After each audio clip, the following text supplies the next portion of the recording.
40 leaves के measurement लिया गया है कि कितने लंबे लीव्स है और उसका नियरेस्ट मिलीमीटर में ये मेजरमेंट लिख लिया गया है और ये जो डेटा है इसे रिप्रेजेंट कर दिया गया है टेबल के फॉर्म में। तो हमको कह रहा है क्वेश्चन कि फाइंड करो मीडियन लेंथ निकालना है हमको ऑफ द लीव्स। तो मीडियन लेंथ निकालना है मतलब वो लेंथ निकालना है जिसमें 50% लीफ की लेंथ उसके नीचे होनी चाहिए और 50% लीफ की लेंथ उसके ऊपर होना चाहिए। तो लेंथ इन mm जो दिया हुआ है वो हम लिख लेंगे 118 to 126 mm का 3 लीव्स मिला, 127 to 135 mm का 5 लीव्स मिला एंड सो ऑन सो। ये डेटा हमको दिया हुआ है। अब इसमें हम देख सकते हैं कि यहाँ पे जो क्लास इंटरवल है वो इक्वल नहीं है। इक्वल नहीं है का मतलब जो प्रीसीडिंग क्लास इंटरवल का अपर लिमिट है should be equal to succeeding class interval का लोअर लिमिट होना चाहिए, लेकिन यहाँ पे नहीं आ रहा है। एक का डिफरेंस है दोनों केस में। तो हम क्या करेंगे, जो lower and succeeding upper limit का डिफरेंस जो ये एक आ रहा है उसका हाफ लेंगे और उसको हम ऐड कर देंगे हर एक क्लास के अपर लिमिट के साथ एंड सब्सट्रैक्ट कर देंगे हर एक क्लास के लोअर लिमिट के साथ। ये एक नया टेबल हमारा बन जाएगा जो कि कंटिन्यूअस इंटरवल उसमें रहेगा। तो जो कंटिन्यूअस इंटरवल वाला नया टेबल बन जाएगा वो हम लिख लेंगे। तो पहले कॉलम में हमें लेंथ दिया हुआ है लीव्स का इन mm, दूसरा नंबर ऑफ लीव्स जो कैटेगरी में फॉल करते हैं रिस्पेक्टिव, और तीसरा हमको क्यूमुलेटिव फ्रीक्वेंसी भी निकालना ही है। तो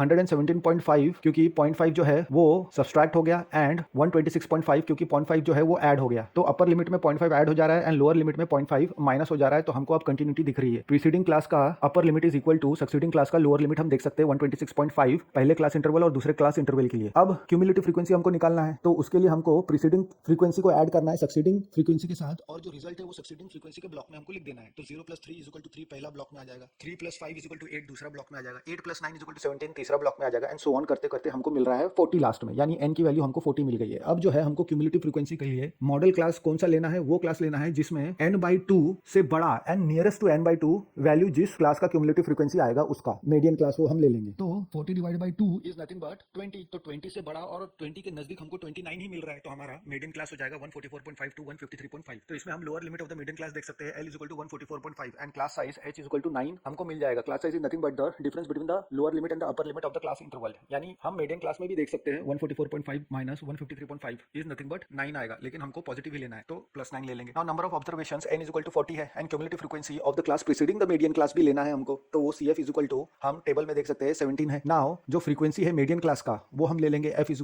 12। अब हमको जो मीडियन है उसका फॉर्मूला पता है L + n/2 - CF/F × H। अब इसमें रिस्पेक्टिव वैल्यू पुट करेंगे तो हमको क्या मिल जाएगा = 144.5 + 40/2 - 17/12 × 9। तो 12 और 9 में कॉमन फैक्टर है 3, तो वो हम कट कर लेंगे। तो ऊपर मिलेगा 40/2 20 - 17/12 एंड हमको क्या मिल जाएगा 20 - 17 इज नथिंग बट 3/12। तो 3 × 1 = 3 × 4 = और 9/4 इज 2.25। तो 146.75 जो है ये हमारा मीडियन हो जाएगा। तो मीडियन = 146.75 यानी median length of the leaves कितना हो गया 146.75 mm।